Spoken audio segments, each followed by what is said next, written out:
Iran Hormuz കടലിടുക്ക് അടച്ചിരിക്കുകയാണ്.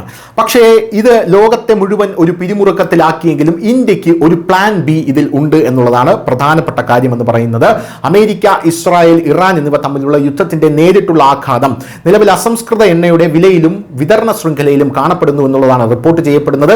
പ്രത്യേകിച്ച് തന്ത്രപരമായി പ്രധാനപ്പെട്ട ഹോർമൂസ് കടലിടുക്ക് അടച്ചുപൂട്ടുമോ എന്ന ഭയം മുഴുവൻ ലോകത്തിന്റെയും ആശങ്ക വർദ്ധിപ്പിച്ചിട്ടുണ്ട്. എന്നിരുന്നാലും ഈ ആഗോള പ്രതിസന്ധിക്കിടയിൽ മോദി സർക്കാരിന്റെ പ്ലാൻ ബി നിലവിൽ ഫലപ്രദമാണെന്ന് തെളിയിക്കപ്പെടുന്നു എന്നതാണ് ഇന്ത്യക്ക് ആശ്വാസകരമായിട്ടുള്ള വാർത്ത എന്ന് പറയുന്നത്.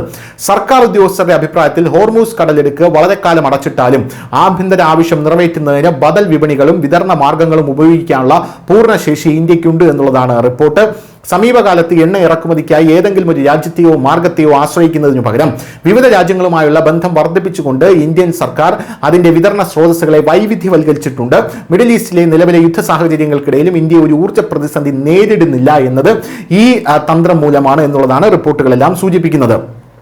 ഹ്രസ്വകാല പരിമിതികൾ നേരിടാൻ ആവശ്യമായ ബഫർ സ്റ്റോക്കുകൾ നിലവിൽ ഇന്ത്യയിലുണ്ട്.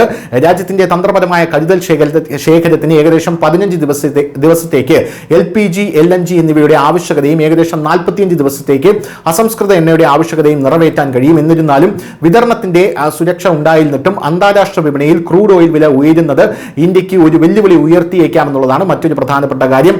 ബ്രന്റ് ക്രൂഡ് ഓയിൽ വില അടുത്തിടെ ബാരലിന് 7 മാസത്തെ ഏറ്റവും ഉയർന്ന നിരക്കായ $73 എത്തിയിട്ടുണ്ട്. ഇത് പണപ്പെരുപ്പത്തെയും രാജ്യത്തിന്റെ കറന്റ് അക്കൗണ്ട് കമ്മിയെയും ബാധിച്ചേക്കാം.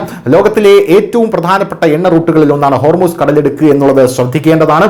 ലോകത്തിലെ മൊത്തം എണ്ണ വിതരണത്തിന്റെ 20% ഇതിലൂടെയാണ് കടന്നു പോകുന്നത് എന്നുള്ളതാണ് മറ്റൊരു പ്രധാനപ്പെട്ട കാര്യം. News desk news India Malayalam.